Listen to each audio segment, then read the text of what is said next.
My mother-in-law stole my jewelry and said, "You don't deserve it." I smiled. Fine. I showed the cameras. She sold them. Her son saw the video and kicked her out. She lost everything due to her greed. So listen up, because this story is absolutely wild and I'm still processing everything that went down. Picture this. It's like when you're chilling at a barbecue and someone drops the most insane family drama on you while you're just trying to enjoy your burger and Bud Light. That's basically my life right now. Let me back up and give you the full picture here. My husband and I have been married for about 3 years now, and honestly, things have been pretty solid between us. We're talking typical American dream stuff. Bought a nice little house in the suburbs, got our golden retriever, named Duke, and I've been working my tail off at this marketing firm downtown. Life was cruising along smooth as butter on a warm biscuit. But here's where things get spicy. My mother-in-law has never been my biggest fan. And when I say never, I mean this woman has had it out for me since day one. Picture the most stereotypical nightmare mother-in-law you can imagine, then crank that attitude up to 11. She's the type who still calls her son baby boy, even though he's 32 years old and 6'3". No cap, it's beyond cringy. From the jump, she made it crystal clear that nobody was good enough for her precious son. She'd make these little comments during family dinners, you know the type, backhanded compliments that sting like getting slapped with a wet towel. "Oh, honey, that dress is so interesting. Very brave of you to wear that color." Or my personal favorite. "I'm sure you'll figure out how to cook eventually, dear." My husband, bless his heart, tried to keep the peace between us. He's one of those guys who just wants everyone to get along, like when someone tries to mediate between drunk friends at a tailgate party. Sweet intentions, but sometimes you gotta pick a side, you feel me? The jewelry situation started about 6 months ago. See, my grandmother passed away last year, and she left me her entire collection. We're talking some seriously beautiful pieces here. Vintage stuff from the 1940s and 50s that belonged to my great-grandmother before that. There was this gorgeous emerald necklace that probably cost more than my first car, a diamond tennis bracelet that sparkled like crazy, and these pearl earrings that were just stunning. Family heirloom type stuff that you can't put a price on. You know what I'm saying? When my mother-in-law first saw them, her eyes lit up like a kid seeing presents under the Christmas tree. She kept making comments about how lucky I was to have inherited such expensive tastes. The way she said it made my skin crawl, like she was implying I didn't deserve them or something. Fast forward to last month, and things started getting weird. My mother-in-law had been staying with us for 2 weeks because she was supposedly having work done on her kitchen. Red flag number 1. Who needs 2 weeks for kitchen work? But my husband felt bad for his mom, so I went along with it. Big mistake. During her stay, she kept asking to borrow pieces of my jewelry for different occasions. Church on Sunday, lunch with her book club, dinner with old friends. At first, I thought maybe she was just trying to bond with me, you know? Like when your buddy asks to borrow your lucky jersey for the big game. So I said yes, because I'm not a complete monster. But then I started noticing things. She'd keep the pieces longer than agreed upon. When I'd ask for them back, she'd get this defensive attitude like I was being unreasonable. "Can't I enjoy beautiful things for just a little while longer?" she'd say with this fake sweet voice that made me want to scream. The breaking point came 3 weeks ago. I was getting ready for my company's annual gala. Think fancy schmancy event where everyone shows up looking like they stepped out of a magazine. I went to grab my grandmother's emerald necklace from my jewelry box, and it wasn't there.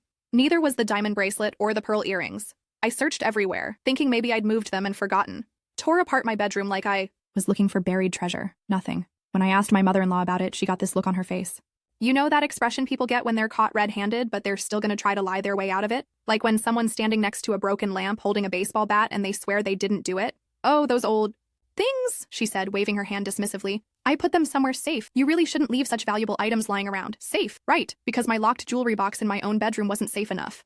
Update. Hey everyone, thanks for all the supportive comments so far. This is getting intense, and honestly, I'm nervous about what I'm about to share next. The confrontation that happened after this moment changed everything between us. Should I have handled it differently, or was I right to stand my ground? The next morning, I decided enough was enough. I marched straight up to her and said, "I need my jewelry back, today." That's when she dropped the bomb that still has me seeing red.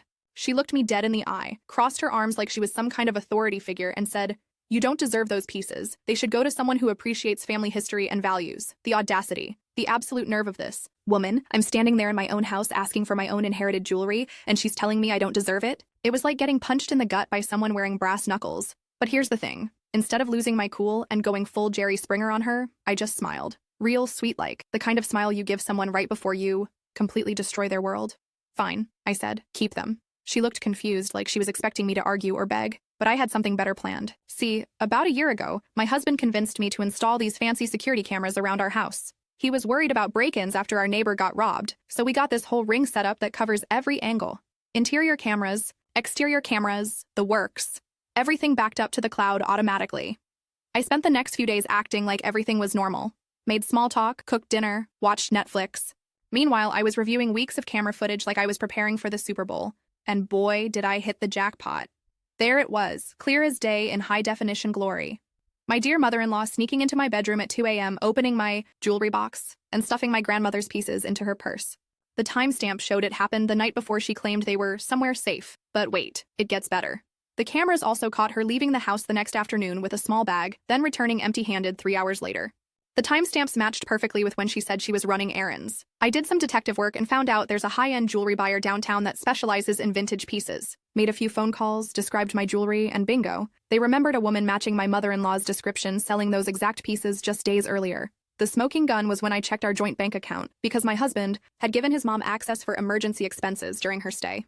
There was a deposit for $8,000 on the same day the jewelry went missing. $8,000. These pieces weren't just sentimental, they were worth serious money. Update.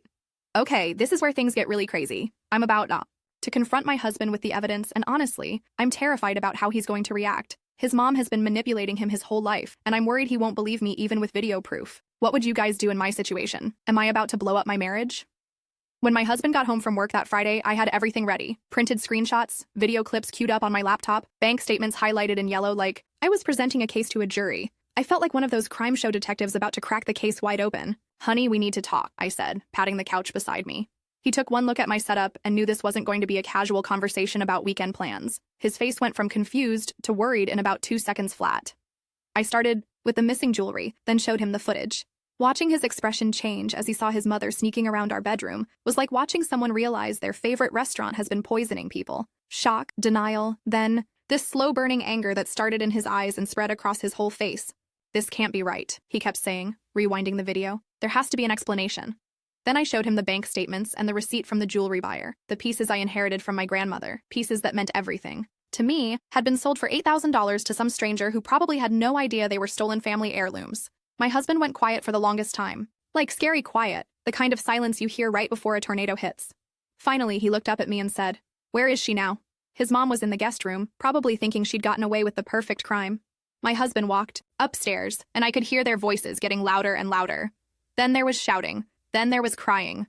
She came downstairs 20 minutes later with tears streaming down her face, mascara running like a raccoon caught in the rain. Behind her was my husband, carrying her suitcase and looking like he'd aged 10 years and 20 minutes. "You have 1 hour to figure out how to get those pieces back, or I'm calling the police," he told her. His voice was ice cold, and I'd never heard him talk to his mother like that before. That's when she turned to me with this desperate look and said, "I was going to give them back. I just needed the money temporarily. You have to understand, I'm in financial trouble and didn't know what else to do." The lies kept coming. She claimed she was planning to buy them back, that it was just a loan, that she never meant for it to go this far. Classic deflection tactics, like when someone gets caught cheating and suddenly it's everyone else's fault. But my husband wasn't having any of it. He'd seen enough evidence to know his mother had been lying to his face for weeks. The trust was broken, and there was no putting that toothpaste back in the tube. Within the hour, she was on the phone with the jewelry buyer, begging them to reverse the sale. Turns out they still had my pieces because they were so unique that they hadn't found the right collector yet. Thank goodness for small miracles, right? She had to pay a restocking fee and lost about $1,500 in the process. But I got my grandmother's jewelry back, every single piece, exactly as I remember them. But here's where the story gets even more interesting.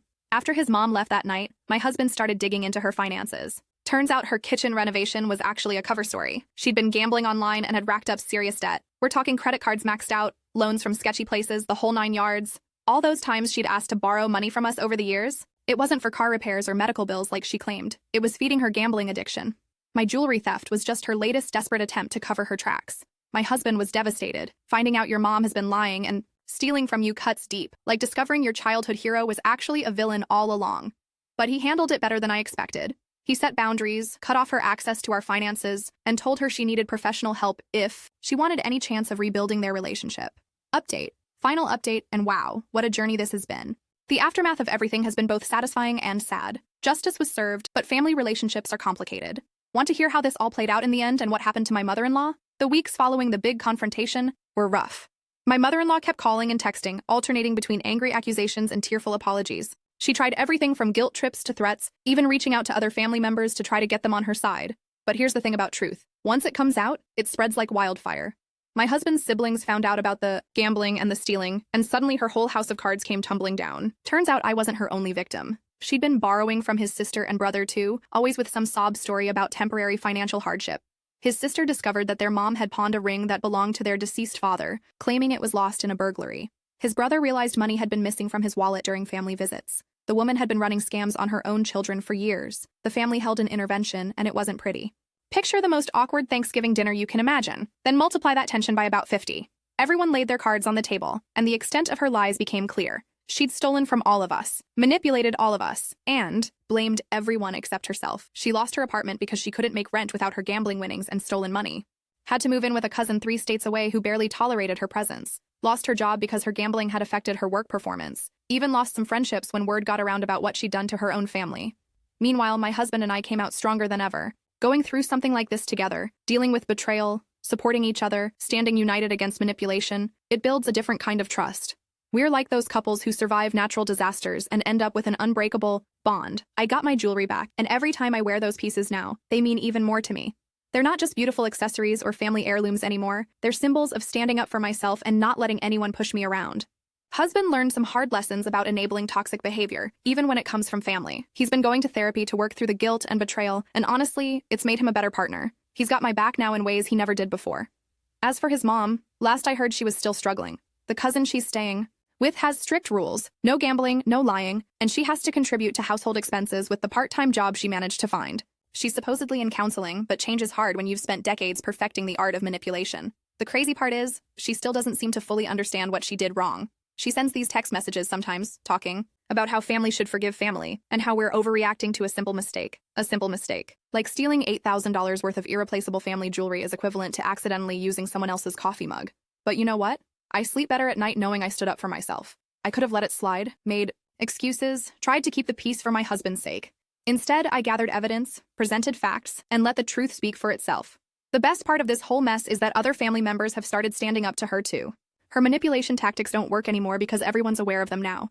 It's like she's a magician whose tricks have all been revealed. Once you know how the illusion works, it loses all its power. My marriage is stronger, my boundaries are clearer, and I've got my grandmother's jewelry safely locked away in a bank safety deposit box.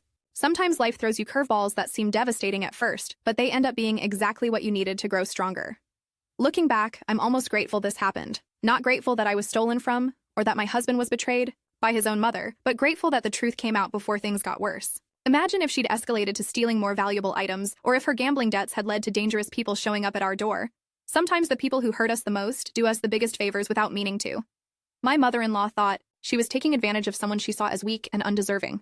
Instead, she revealed her own true character and gave me the opportunity to show mine. She lost everything because of her greed and dishonesty, her family's trust, her home, her financial stability, and her reputation. Meanwhile, I gained something invaluable. The knowledge that I can handle whatever life throws at me, and a husband who finally sees me as his true partner and priority. The moral of this story?